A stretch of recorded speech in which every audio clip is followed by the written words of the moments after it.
Kalau mobil lu nggak rewel, lu cabut kabel aki sih nggak ada masalah. Kalau mobil lu yang mobil rewel dicabut kabel aki, kayak misalkan itu kalau lu tinggalin seminggu tanpa lu nyalain atau lu servis dulu atau lu engine flush dulu atau lu ganti itu oli dulu, itu ada kemungkinan dia nyangkut.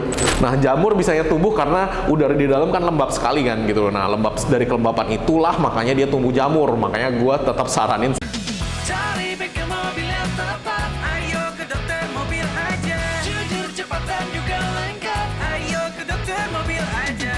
Kualitas yang terbaik, harga juga bersahabat. Percayalah, di dokter mobil pasti beres.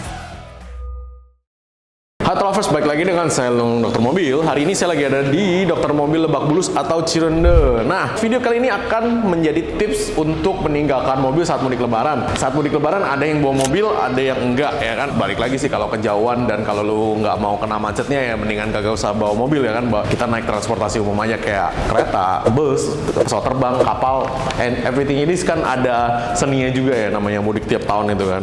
Nah, tips untuk naruh mobil di garasi kita sendiri ya harus pakai garasi karena udah ada undang-undangnya kalau lu parkir mobil tidak di garasi ya kan. Dan nomor satu, interior dan eksterior harus bersih ya. Kalau interior bersih dan nggak ada makanan sedikit pun atau apapun itu benda-benda yang bisa menciptakan bau di dalam mobil. Kenapa? Kalau lu diemin 1 minggu, lu percaya deh sama gua ntar baunya jadi beda itu di dalam mobil. Kalau eksterior, seenggaknya sih lu cuci dulu ya sama kolong-kolong karena kenapa? Jangan sampai nanti lu pulang eksterior lu nggak lu cuci di kaca jamur kaca, di bodi nanti ada bekas air-air bercak airnya juga. Kemudian di kolong nanti kalau ada lumpur-lumpur yang masih menempel nanti takutnya itu jadi karatan gitu kan. Nah, nomor 2, parkir di tempat yang aman. Aman itu maksudnya ketika banjir lu antisipasi, ketika hujan panas lu juga udah harus antisipasi, dan yang terakhir yang orang paling sering lupa adalah lu antisipasi ketika ada tikus. Nah, caranya kalau lu gak mau ada tikus korek-korek mobil lu adalah lu ambil nampan, lu beli kapur baru 1 kilo, lu taruh di nampan itu, lu taruh di bawah kolong mobil yang di bawah mesin. Biasanya tikus itu naik ke mesin karena di mesin itu banyak kabel-kabel yang bisa digigitin ya. Karena ketika lu taruh kapur baru di situ, uapnya naik ke atas, itu matanya yang tikus pedas, biasanya dia kagak mau tuh deket-deket di situ tuh. Nah, keluarkan sisa-sisa atau barang-barang yang ada di dalam mobil kayak pakaian bekas ya kan, sepatu, sendal, kaos kaki, kotoran-kotoran sisa makan, tong sampah kalau ada di dalam lu kosongin, bekas-bekas tisu kosongin. Pokoknya sebisa mungkin mobilnya itu kosong lah ya di dalam itu, seperti mobil baru kosong aja yang penting, karena jangan sampai nanti dari situ mengeluarkan bau, lu pusing lagi ya kan. Tekanan angin ban itu penting banget. Sebaiknya ketika lu mau pulang ya lu cek visual aja sih ya. Maksudnya nggak usah sampai oh ya harus ke itu nambah, nggak. Kalau dari visual masih oke ya harusnya sih nggak ada masalah. Kalau dari visual tidak oke, lu harus tambah tekanan angin bannya. Nah, penggunaan handrem atau handbrake meskipun itu elektrik atau yang non elektrik, saran gua sih jangan, karena handbrake itu kalau lu tinggalin kelamaan, apalagi kalau lu handbrake-nya posisi lu habis cuci ya dari tukang cuci, lu tinggalin kelamaan itu bisa nanti nyangkut gitu loh. Si handbrake sama si cakramnya itu nanti nyangkut. Itu hal yang biasa karena kan ketika dia basah kemudian lu tempelin dalam waktu yang lama, itu biasanya sih nyangkutnya juga lama gitu loh. Nah, saran gua sih lu masukin ke tempat yang datar. Kalau memang misalkan tidak datar ya lu masukin ke gigi ya kan, atau lu masukin ke pet terus lu ganjel sih. Kalau misalkan lu mau tinggalin dalam jangka waktu yang lama ya, itu akan jauh lebih aman daripada lu tarik handbrake, karena kalau tarik handbrake ada beberapa parts yang memang akan strain atau akan terpakai tidak sewajarnya ketika lu tinggalin 1 minggu gitu kan. Nah, nomor 6, banyak yang bilang melepas kabel aki. Hari ini sih gua nggak terlalu saranin lu lepas kabel aki ya. Yang jelas ketika lu matiin itu lu pastikan semua listrik mati ya, kayak misalkan lampu dalam, lampu senja, audio apa segala macam lu pastikan mati semua. Soalnya kalau misalkan lu cabut kabel aki, kalau mobil lu nggak rewel lu cabut kabel aki sih nggak ada masalah. Kalau mobil lu yang mobil rewel dicabut kabel aki, kayak misalkan mobil-mobil sekarang banyak elektrikalnya udah nggak mau dicabut kabel akinya, ya lu jangan gitu loh. Lebih baik lu beli yang namanya automatic battery charger ya, itu bisa lu colokin ke 220 di tembok, kemudian lu ke alat itu akan keluar 12 volt DC ya kan. Nah, itu dia akan meregulasi tuh, dia akan ngecas sendiri dan akan matiin chargernya ketika baterai itu tidak butuh dicas. Lu mendingan beli itu dan pasang itu kalau ada budget ya. Lu bisa beli merek apa aja, yang penting yang automated, jangan yang enggak, jangan yang dia ngecas terus nih gitu loh, itu nggak boleh. Nah, biasanya kalau kita ke showroom kan kita lihat mobilnya kan nyala tuh. Nah, itu setiap mobil yang dipasang itu dia dicolokin itu supaya akinya si aki nggak tekor gitu, dan itu bener banget kalau lu mau beli untuk lu tinggalin untuk lu mudik gitu loh. Pasang alarm dan pasang kunci tambahan itu kalau lu takut ya, kalau lu takut memang lu alarm sama kunci tambahan bener lah lu pasang gitu kan. Kalau lu ngerti lu cabut relay starter juga tuh mobil udah kagak bakal nyala gitu kan. Kalau lu nggak ngerti ya lu bisa pasang kunci setir, kunci pedal, itu untuk cara gampangnya aja lah ya. Pasang CCTV online di rumah itu untuk menambah rasa aman lah ya. Servis mobil sebelum ditinggal mudik. Oke, kalau banyak orang yang nanya servis mobil sebelum ditinggal mudik itu apanya aja sih? Biasanya sih ya, kalau oli sebenarnya kalau oli lu nge-sludge nih, kemudian lu, ini gue cerita extreme case ya, extreme case begitu. Berarti si ring piston itu di ringnya itu olinya itu sebenarnya udah oli sludge. Itu kalau lu tinggalin seminggu tanpa lu nyalain atau lu servis dulu atau lu engine flush dulu atau lu ganti itu oli dulu, itu ada kemungkinan dia nyangkut.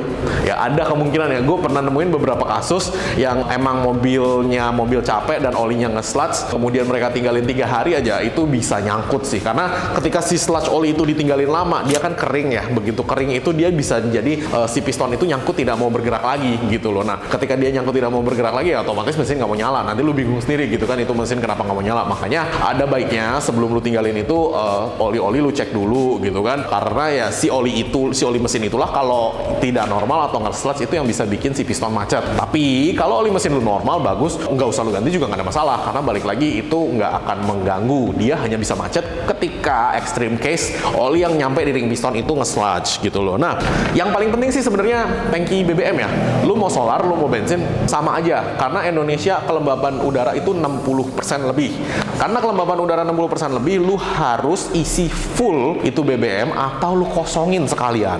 Nah optionnya 2 gitu kan, lu isi full sekalian itu untuk menghindari dari yang namanya embun itu di tangki itu berembun. Nah di tangki itu berembun, ntar ketika lu bawa jalan embun itu turun ke bawah dan akan kesedot ke mesin. Nah kalau lu fullin itu tidak ada ruang untuk embun itu terjadi, itu satu. Kalau lu kosongin sekalian ya lebih bagus lagi, tidak ada yang menguap di dalam. Cuman ngosongin itu jauh lebih repot daripada menuhin ya. Mendingan lu kebo bensin aja lu penuhin gitu loh. Penuhin itu dalam artian bener-bener full sampai luber, karena berarti ketika sampai luber di lubang tangki itu berarti tangkinya udah full, dia selang yang mau masuk ke dalam itu pun udah terisi full. Intinya jangan sampai ada ruang rongga di dalam tangki bahan bakar Anda untuk ada udaranya, supaya si udara itu bisa mengembun gitu loh. Nah embunnya itu yang lu mau hilangkan sebenarnya. Nah kalau untuk yang lain-lain kayaknya nggak terlalu deh ya. Kalau lebih bagus sih lu bisa titipin ke orang yang lu percaya untuk manasin mobilnya 2-3 hari sekali atau tiap hari, lebih bagus gitu kan. Kalau nggak ya sebenarnya sih 1 minggu lu tinggalin nggak ada masalah sih bro. Untuk oli lu hidupin lagi ketika 1 minggu itu ya sebaiknya sih lu ada oli aditif yang lu tambahkan sebelum lu nyalain nanti ketika lu balik.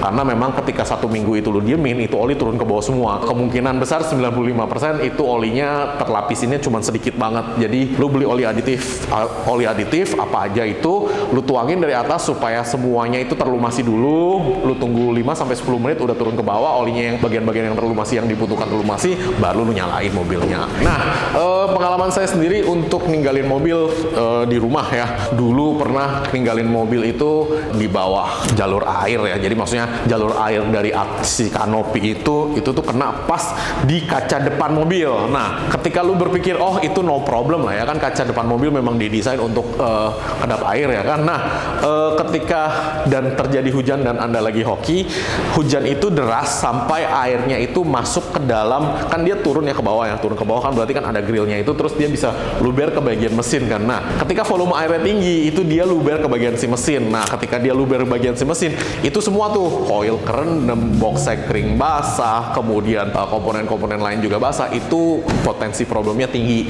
Jadi memang saran gua untuk lu parkir yang bener nih, tidak di bawah jalur air. Nah kalau lu parkir di dalam garasi punya lu yang tertutup, sebaiknya nih ada bagusnya lu buka tuh jendelanya 1 cm, 1 cm 1 jendela aja. Yang penting udara itu bisa sirkulasi keluar masuk nih. Karena musim hujan begini ketika lu tutup itu lu nggak tahu di dalamnya itu kering atau tidak. Nah beberapa pengalaman temen gue yang ninggalin mobilnya yang terutama dengan jok kulit ya kan, ini sih Alphard sih temen gue sih, dia tinggalin terus 2 minggu tuh dia liburan ke luar negeri gitu kan, dia balik-balik joknya berjamur semua karena dia lembab ya. Jadi sebaiknya kalau lu memang tahu mobil lu diparkir di dalam garasi yang aman dari panas dan hujan dan binatang-binatang lainnya, lu buka aja 1 senti gitu loh. Ke jendelanya 1, lu mau 1 mau 2 terserah, pokoknya salah satu jendelanya lu buka 1 senti sehingga udara itu tetap bersirkulasi. Nah, jamur bisa ya tumbuh karena udara di dalam kan lembab sekali kan gitu loh. Nah, lembab dari kelembapan itulah makanya dia tumbuh jamur. Makanya gua tetap saranin sih kalau lu parkir di dalam garasi yang bagus, lu bukalah sedikit gitu loh. Nah, lu buka sedikit itu udaranya sirkulasi, harusnya dia nggak akan problem. Ada lagi teman gue yang ninggalin di bawah panas terik matahari, ya kan? Nah, ketika lu tinggalin di bawah panas terik matahari, apalagi di luar, lu kan nggak mungkin tuh buka kaca jendela kan, takut nanti kalau hujan kemasukan air, ada binatang apa segala macam. Nah, yang terjadi adalah mobil lu itu ketika kejemur full panas di siang hari, itu di dashboard bisa nyampe 80 derajat Celcius ya, itu paling ekstrimnya. Sehingga karet-karet di dalam itu bisa getas semua. Yang kemarin itu sih gua nggak tahu kenapa dia kaca filmnya bisa ngegelembung gitu loh, karena saking panasnya ya mungkin ya gitu loh. Jadi gara-gara kaca film ngegelembung-gelembung itu ya dia extra cost untuk ngebedarin kaca filmnya yang ngegelembung, itu juga bisa, itu extreme case. Jadi makanya saran gue sih, lu kalau punya mobil ya lu udah harus ada tempat yang proper untuk nyimpennya, terhindar dari ekstrim panas, terhindar dari ekstrim air, dan sebisa mungkin sih ada temen lah ya yang, atau saudara lah ya, atau siapapun itu yang bisa datang untuk manasin mobilnya 2-3 hari sekali. Kalau memang nggak ada ya sebenarnya nggak ada masalah juga. Yang penting apa saran gue tadi lu udah consider atau pertimbangkan, ya harusnya sih lu fine-fine aja. Mungkin sekian dulu penjelasan dari saya Dokter Mobil. Next. Jangan lupa subscribe, like, dan komen di YouTube kami. Thanks.